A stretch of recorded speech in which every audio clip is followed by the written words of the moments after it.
नमस्कार, स्वागत है आपका पब्लिक इंडिया पर। मैं हूं नीलू व्यास। मुख्य चुनाव आयुक्त ज्ञानेश कुमार का नाम भ्रष्टाचार के एक और केस में आ रहा है सामने। ये 2006 का मामला है, जो रोड बनाने का जो मसला था, और उसमें एक सुइसाइड नोट के बारे में कहा गया है कि जो मलेशियन इंजीनियर थे, Lee Bin Sin, Lee Si Ben उनको बोला जाता है, वो प्रोजेक्ट ऑफिसर थे for a World Bank aided road project in Kerala. Kerala का एक वर्ल्ड बैंक का रोड प्रोजेक्ट था, और उन्होंने, ये जो ली सी बेन है, इन्होंने आत्महत्या 2006 में की। और उस after returning to Kuala Lumpur from Kerala, Kerala के थे, कुआलालंपुर में आने के बाद उन्होंने आत्महत्या की। और अपने सुइसाइड नोट में उन्होंने ये बताया कि केरला गवर्नमेंट के जो ऑफिशियल्स थे, जो अधिकारी थे, वो किस तरीके से उनको परेशान कर रहे थे। और उसमें उन्होंने ज्ञानेश कुमार का नाम मेंशन किया है। जी हाँ, वो ज्ञानेश कुमार जो अभी मुख्य चुनाव आयुक्त है, वो उस समय पीडब्ल्यूडी डिपार्टमेंट के सेक्रेटरी होते थे, और उनको भी एड्रेस किया गया है इस सुइसाइड नोट में। अब एग्जैक्टली जो सोशल मीडिया पर चल रहा है, मैं पढ़ के आपको सुनाना चाहती हूँ कि social media news archives confirm Lee representing the party bill, a joint Malaysian-Indian venture, left behind two suicide notes, one for the company director and one for his wife, detailing his bitter experiences at the hands of Indian officials and directly listing Gyanesh Kumar amongst those responsible। यानी कि कई अधिकारी थे, लेकिन उन्होंने ज्ञानेश कुमार का खासकर नाम उस अपने सुइसाइड नोट में लिखा है। दो सुइसाइड नोट थी, एक उनकी उन्होंने अपनी पत्नी को एड्रेस किया था, और दूसरे कंपनी के डायरेक्टर को। इसलिए ये चीजें अब सामने आई हैं। सवाल ये उठता है कि जो ब्यूरोक्रेटिक करप्शन है, उसमें पूरी तरीके से संलिप्त थे ज्ञानेश कुमार, और अब उनको मुख्य चुनाव आयुक्त बनाया गया है। सवाल सुइसाइड नोट का भी है, और कई लोग ये भी लिख रहे हैं कि जो ली सी बेन है, उन्होंने एक ऐसी सड़क बनाई थी जो कि 20 साल बिना गड्ढे के, बिना किसी खराबी के वो चला, वो सड़क चली। लेकिन ली सी बेन ने तो आत्महत्या कर ली, लेकिन इसके बाद जिसको कॉन्ट्रैक्ट दिया गया, उसने जब रोड्स बनाई तो उसमें गड्ढे और वो रोड भी खराब हो गई। यानी कि कुल मिलाकर ऐसा लगता है कि रोड का जो कॉन्ट्रैक्ट है, वो ऐसे लोगों को मिलता है जो कि भ्रष्टाचार करना जानते हैं, और उन्हीं भ्रष्टाचार अधिकारियों, जो भ्रष्टाचारी अधिकारी हैं, उनमें अब ज्ञानेश कुमार का नाम आ रहा है। तो वोट तो चुरा ही रहे थे, लेकिन किस तरीके से बहुत पहले से ज्ञानेश कुमार भ्रष्टाचार कर रहे थे, ये उसका एक सामने एक नया एग्जाम्पल सामने आया है। आज इसी के बारे में हम बातचीत करेंगे कि ज्ञानेश कुमार के कैरेक्टर में क्या कहा जाए। अब ये तो नहीं कहा जा सकता कि इनके ऊपर ये पर्सनल अटैक है, क्योंकि ये एक ऐसी सुइसाइड नोट है जो सामने आई है, और उस सुइसाइड नोट के जरिए पता चल रहा है कि एज अ पीडब्ल्यूडी ऑफिसर ये भ्रष्ट अधिकारी थे। और अब जो चुनाव चोरी में जो भ्रष्टाचारी वो कर रहे हैं, वो तो हम रोज डिस्कस कर ही रहे हैं। आज इसी के बारे में हम बातचीत करेंगे। लेकिन इसके पहले कि हम अपने खास मेहमान वरिष्ठ वकील और एक्टिविस्ट अरुण अग्रवाल जी का मैं स्वागत करती हूँ। Thank you so much Arun ji. और आपसे बातचीत करने के पहले कुछ ट्वीट्स आए हैं सामने, उनको मैं दिखाना चाहती हूँ, क्योंकि उससे आपको पूरी तस्वीर सामने आ जाएगी कि सोशल मीडिया पर लोग इस कहानी के बारे में कैसे लिख रहे हैं। प्रशांत भूषण, सुप्रीम कोर्ट के वरिष्ठ वकील, ने लिखा है, so Chief Election Commissioner Gyanesh Kumar, when he was Kerala PWD's secretary, was named by a Malaysian road contractor as responsible for the harassment which led to his suicide. He has a history, यानी कि उनका एक इतिहास है। इस बात को प्रशांत भूषण ने ट्वीट में लिखा है, और उन्होंने साथ में ग्रॉक ने जो चीजें लिखी हैं वो भी मैं आपको दिखाऊंगी। ग्रॉक का एक ट्वीट, प्रिया उसको आप प्ले करिए। ग्रॉक क्या कहता है, ये देखिए। The suicide note by Lee C. Ben in 2006 named PWD Secretary Gyanesh Kumar and other unnamed officials for payment delays. Kumar, a retired IS officer, was shifted post-incident and is now the Election Commissioner of India appointed 2024. Reports from Hindustan Times and India Today indicate no prosecutions resulted from the vigilance probe. Current status of others unnamed in public sources. कुछ और tweets हैं, उनको भी दिखाते हैं। ये देखिए, दूसरा ट्वीट आपको दिखा रही हूँ। लोग इसी तरीके से सोशल मीडिया पर लिख रहे हैं, मैं ट्विटर हैंडल्स के नाम नहीं ले रही हूँ। लाइक बॉस लाइक स्लेव, यानी कि ज्ञानेश कुमार की तुलना उनके बॉस अमित शाह से की जा रही है। अमित शाह के साथ उन्होंने काम किया, ये बात सबको पता है। Gyanesh Kumar is no different from his boss तड़ीपा। CEC Ganesh Kumar as Kerala PWD secretary was named by a Malaysian road contractor as responsible for the harassment and delaying payments which led him to commit suicide. एक आध कुछ और tweets हैं, उसके बाद फिर मैं चर्चा शुरू करती हूँ। कोई और ट्वीट बचा हुआ है? I think we played most of the tweets. कुछ इसी इशारे पर और कुछ इसी तर्ज पर सारे ट्वीट्स हैं। अरुण जी, आप thank you so much for joining. और एक बड़ी इंपॉर्टेंट स्टोरी है और एक दूसरा पहलू जो कि ज्ञानेश कुमार का सामने आता है कि पीडब्ल्यूडी ऑफिशियल, पीडब्ल्यूडी सेक्रेटरी जब वो थे केरला गवर्नमेंट में, तब से वो भ्रष्टाचार कर रहे हैं। ऐसा लग रहा है कि भ्रष्टाचारी ऑफिसर्स की को आइडेंटिफाई करके और फिर उनको ऐसी महत्वपूर्ण पद जो जैसे कि मुख्य चुनाव आयुक्त का दिया जाता है। तो हम क्या कहें, क्या हम इस निष्कर्ष पर पहुंच सकते हैं कि भ्रष्टाचारी होने के लिए उनको ये इनाम मिला, उनको मुख्य चुनाव आयुक्त बनाया गया? और जो बार बार मोदी जी कहते थे कि न खाऊंगा न खाने दूंगा, तो यहाँ तो खाता हुआ एक ऑफिसर ऐसा लग रहा है कि उसको सीईसी बना दिया गया देश का। जी नमस्कार नीलू जी। देखिए, ये जो इनका किस्सा है ना, ये बहुत पुराना किस्सा है, 2006 का है। और उसके मतलब कि करीब 8-10 साल के बाद ये टहलते हुए पहुंचे केरला से, जो है अमित शाह के अंडर में, जहाँ की ये जॉइंट सेक्रेटरी रहे। और उसके बाद जो है ये एडिशनल सेक्रेटरी बने और फिर जाके फुल फ्लेजेड सेक्रेटरी बने कोऑपरेटिव डिपार्टमेंट में। और कोऑपरेटिव डिपार्टमेंट को ही अमित शाह के यहाँ शिफ्ट कर दिया जाए गया कि यह भ्रष्ट आदमी उन्हीं के अंडर में जो है घालमेल करता रहे। अब आप सोचिए कि ये आदमी करीब 17-18 साल पहले वहां पर से जो है इसका रिकॉर्ड भ्रष्टाचार का था। आपने एक चीज नहीं दिखाई, जो मेरे पास जो परप्लेक्सिटी है वो भी ग्रॉक के ही तरह जो है एक वो है ऐप है, उसमें साफ लिखा हुआ है कि ये जो है पीडब्ल्यू सेक्रेटरी ज्ञानेश कुमार को उसने अक्यूज किया कि ये हमको हैरेस कर रहे हैं और हमसे घूस मांगे और हमारा पेमेंट नहीं दिए। अब ये जो है एक सुइसाइड करने वाला आदमी, जिसको कि हम डाइंग डिक्लेरेशन कहते हैं, जिसका आज भी एक जो है आरएसएस के शाखा में जाने वाला आईटी वाले ने सुइसाइड करते हुए एक्सपोज किया ये आरएसएस वालों को कि हाउ उसका कैसे सेक्सुअल हैरेसमेंट हुआ 4 साल में। तो उसको सैक्रोसेंट माना जाता है। मतलब कि अगर कोई अपनी जान दे रहा है और कह रहा है कि ये आदमी घूस लिया, हमसे घूस मांगा, हमारा पैसा नहीं दिया और उसके कारण जो है मैं अपनी जान ले रहा हूं, तो ये कितना बड़ा क्रिमिनल है आप सोचिए। घूसखोर, ऊपर से सुइसाइड, अबेटमेंट ऑफ सुइसाइड। और ऐसे ही लोग जो हैं वो कहते हैं ना कि birds of the same feather attract each other. तो जो भी क्रिमिनल माइंडेड होते हैं वही उनको अट्रैक्ट होते हैं। तो उन्होंने एकदम इसी को ठीक आदमी को चुना। और इसीलिए अब ये सारी बातें जो एक जिग्जा पजल थी वो सारी एक जगह अब फिट हो रही है कि वही क्रिमिनल माइंड वो जो है अपना इलेक्शन कमीशन में दिखा रहा है और कानून को कैसे मैनिपुलेट करके जो हमारे जस्टिस सूर्यकांत के बेंच में हम उसका भी नमूना देख रहे हैं। बिल्कुल, मतलब ये मानिए कि ये सब के सब मिले हुए हैं, इसमें कोई अंतर नहीं है।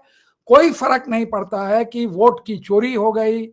कोर्ट में योगेंद्र यादव ने ये कहा कि 20% जो है फर्जीवाड़ा हुआ है, फ्रॉड बैठा उसमें लिखा हुआ है। तो उस पर हमारे जज हैं जो चीफ जस्टिस होने वाले हैं, फ्रॉडरी को तो उनको देखा नहीं, वो कहते हैं कि अच्छा दे वर बीइंग प्रोएक्टिव। तो ये हाल है हमारी जुडिशरी का, हर आदमी गिरता ही जा रहा है और ये हमें नहीं मालूम कि ये कहां तक गिरेगा।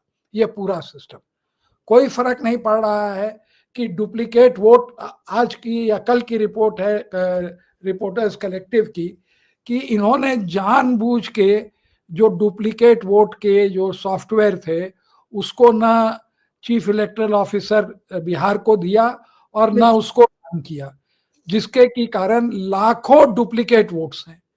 तो अभी जो फाइनल रोल बनी है उसमें भी जो है बहुत घालमेल है। तो नेवर एंडिंग, मतलब न सोऊंगा न सोने दूंगा, पैसे कमाऊंगा। और वो बता रहा था राजू परलकर कि उसका जो चश्मा है जो हम लोगों का 1000-2000 रुपए का होता है, वो कह रहा था उसका करीब 2.5 लाख का है, मेबैक का। सोचिए कि क्या इन लोग शौक पालते हैं। Lee Si Ben Malaysian engineer suicide note mentioning Gyanesh Kumar, और इसमें पूरा डिटेल दिया है कि Malaysian engineer Lee See Ben, who was the chief project officer for a World Bank aided road project in Kerala, died by suicide in 2006 after returning to Kuala Lumpur from Kerala.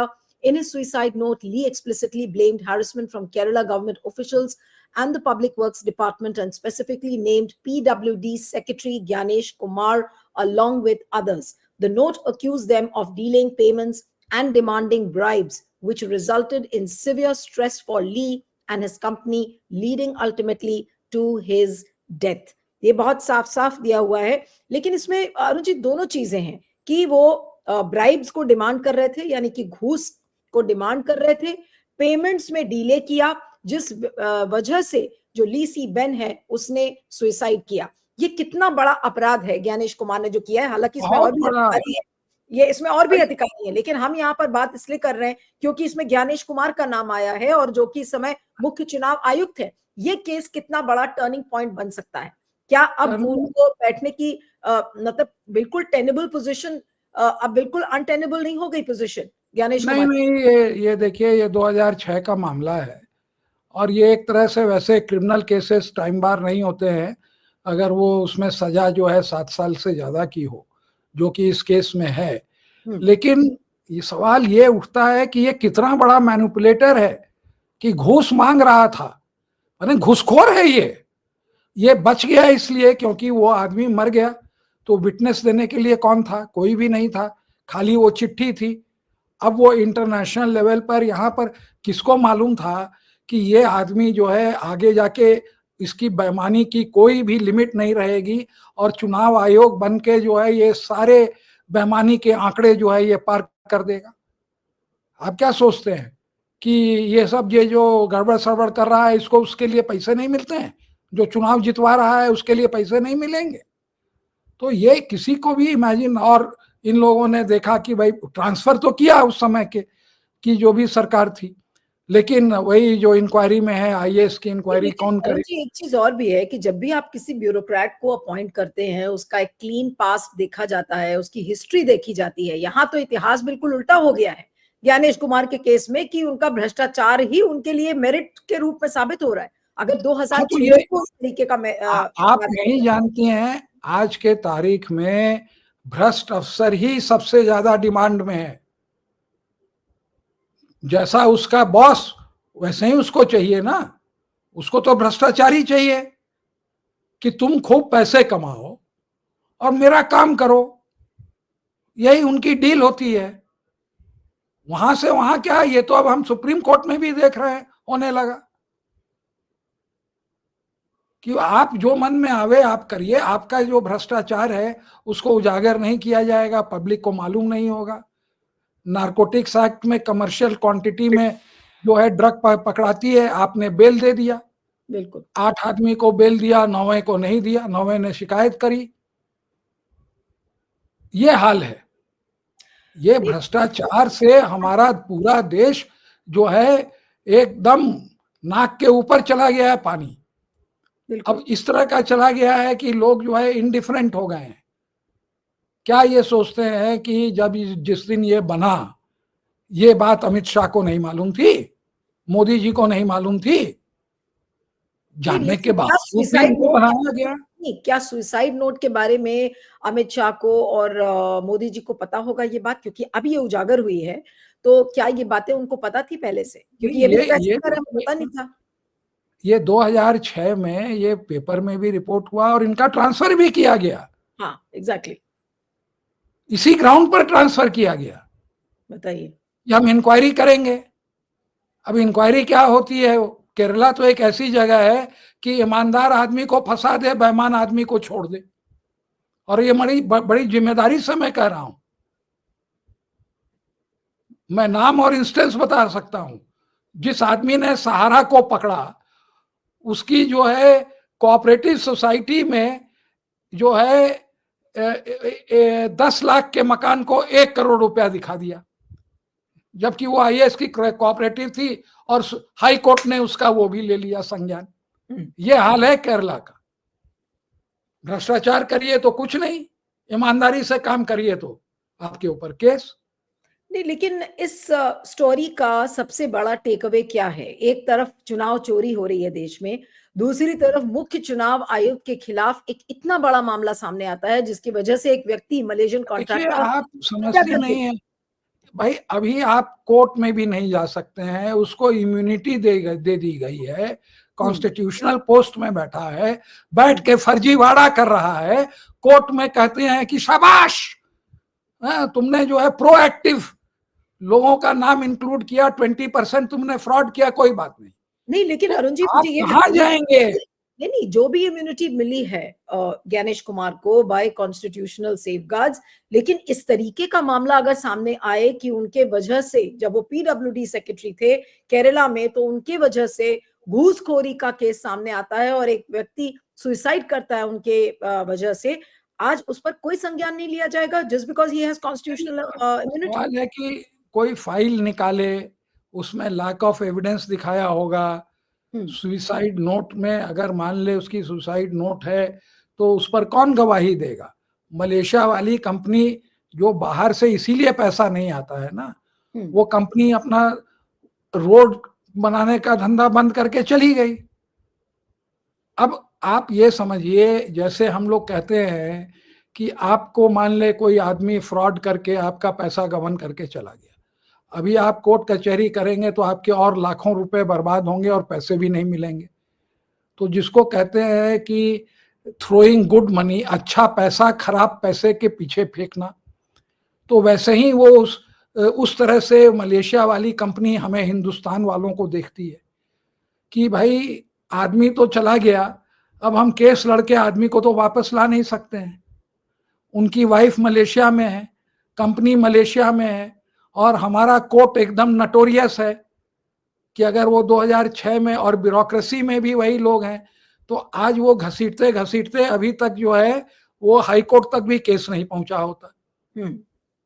और इनको तो मतलब कि ये लोग तो modern day राजा हैं और करप्शन कर करके पैसे नोट भर के बोरियां भर भर के अपने बच्चों को ठीक से सेटल वगैरह करके अब और बैठे हैं नहीं, भ्रष्टाचार कर। लेकिन इस समय जब वोट चोर गद्दी छोड़ के नारे लग रहे हैं, इलेक्शन कमीशन के खिलाफ पूरा डिस्ट्रस्ट है, पूरी अविश्वसनीयता है, रोज सवाल खड़े किए जा रहे हैं कि चुनाव आयोग खुद मिले हुए हैं बीजेपी के साथ, और ऐसे में ये रेवलेशन, इस तरीके का खुलासा होना, आपको क्या लगता है कि ऑपोजिशन को इस पूरे स्टोरी को किस तरह से टेकअप करना चाहिए? क्या इसमें और खोदे जाएंगी चीजें, क्या इसमें और चीजें बाहर निकलेंगी, या फिर ये भी एक बंद डब्बा है, खुला है, उसको फिर से नहीं उसमें नहीं, ढक्कन लगाकर बंद कर दिया ये जाए? ये बंद डब्बा है। लोगों की चमड़ी बहुत मोटी है। लोग यहाँ पर जो भी सत्ता में बैठे हैं, जहाँ बैठे हैं, वो अपना पैसा कमा कमा के जो है एकदम सेफ है, और वो सोचते हैं कि हमको कुछ नहीं हो सकता। तो हमको, हमारे पास और कोई विकल्प नहीं है। और आप मानिए कि ये इनको कोई फर्क नहीं पड़ता है, और इनका सारा अपॉइंटमेंट ही इसी कारण से हुआ है। और चूंकि इनको पीएचडी है भ्रष्टाचार में, इसलिए ये भ्रष्टाचार कर सकते हैं कि हम कैसे भ्रष्टाचार करें कि एसआईआर किस बेंच में जाए। एसआईआर जो है, अभी देखिए कल मैं आपको बताता हूं, आज जो है जस्टिस सूर्यकांत ने जो केस आया था हमारा कर्नाटक वाला, जिसमें राहुल गांधी ने वो पूरा उजागर किया था, महादेवपुरा वाला, उसमें उसने रिसर्च करके पूरा डाला तो बोला वापस जाओ। अब आप देखिएगा कल जो केस आ रहा है वो चुनाव आयुक्त का अपॉइंटमेंट का है। इनमें हिम्मत नहीं है कि ज्ञानेश कुमार का अपॉइंटमेंट अनल कर दें। मैं ओपनली कह रहा हूं, इसीलिए फरवरी से उन्होंने उस चीज को नहीं लगी कि होली में लेंगे। अब हम दिवाली पर आ गए हैं और हम देख रहे हैं कि किस तरह का दिवाला है, और परसों जो है फिर एसआईआर का केस आवेगा और सारे केसेस जस्टिस सूर्यकांत के यहां आवेंगे। तो तमाशा देखिए ना क्या हो रहा है इस देश में। कोई बेसिक स्ट्रक्चर नहीं। चुनाव आयुक्त बेईमान, सबसे बड़ा बेईमान आदमी को चुनाव आयुक्त बनाया गया है, नहीं, सबसे बड़ा बेईमान। बिल्कुल, बिल्कुल। नहीं तो अब क्या हम ये बिल्कुल साफ तौर पर ये कहें कि ये तो एक बहुत ही बड़ा घूसखोरी का मामला सामने आया है। चुनाव चोर तो है ही, घूस भी लेते हुए अब पकड़ गए हैं इस पर्टिकुलर और केस क्या। से ज्ञानेश कुमार। अब भाई इनके हैं पूरे एजेंट, वो टेंटेकल्स हैं। देखिए ना, जिस तरह से गुंडई से बात करते हैं, जिस तरह से वो ड्रेस्ड अप रहते हैं, जिस हुँ, तरह से मैनिपुलेट करते हैं, बिल्कुल। जिस तरह से सवाल पूछते हैं। 5 सवाल पूछेंगे, मालूम है कि ऐसे सवाल है, जवाब नहीं दे पाएंगे तो 2 सवाल गायब कर देंगे। और बेशरम है, बेसिक बात यह है कि पत्रकार भले वो गोदी मीडिया का हो, लेकिन जब वो फील्ड में रहता है तो वो सही क्वेश्चन पूछता है। वो भले उसके उसके मालिक उसको प्रिंट ना करें। और इसीलिए आप देखेंगे कि सबसे अच्छे प्रश्न जो पूछे जाते हैं वो इंडिपेंडेंट सोशल मीडिया वाले पूछते हैं, बिल्कुल। जैसे परंजॉय ठाकुरता हुए, या हमारे वो सुरान साहब हुए, रविंदर सुरान, वो लोग पूछते हैं। ये लोग थोड़े उसमें ये कर पाते। और एकदम मतलब कि वो एक कहते हैं ना, the age of shamelessness, history में अगर लिखा जाएगा तो यही लिखा जाएगा कि सब के सब जो है बेशरम हो गए हैं, कोई नैतिकता नहीं रही है। नहीं, लेकिन तो इसका मतलब तो ये है अरुण जी कि अब Gyanesh Kumar is almost like invincible, उनके खिलाफ कोई एक्शन नहीं हो सकता। ये जो केस आपने सामने आया है ली सी बेन का, ये तो बहुत ही शर्मनाक है कि as a PWD secretary he was taking bribes and he was transferred and despite all that he has been made a chief election commissioner. और अगर अब ये चीजें सामने आई हैं, तो क्या इसका कोई काट नहीं है कि उनके खिलाफ कोई भी एक्शन हो सके? देखिए, मैं आपसे एक बात कहता हूं, आज ये सारे पेपर में है, सबको ही जानते हैं। और यही जस्टिस सूर्यकांत थे, जब इलाहाबादिया वाला केस आया था तो उन्होंने कहा था कि ये जो तुमने अपने वो पेरेंट्स के वो सेक्स वाली जो गंदी बात करी है, वो तुमने ऑस्ट्रेलिया से चोरी करी है। और कल ये सब जगह या आज ये आ गया कि कितना बड़ा चोर है ज्ञानेश कुमार, कि आदमी को घूस मांगा, सुसाइड कर दिया। और बिल्कुल। Tomorrow he is not going to decide against him.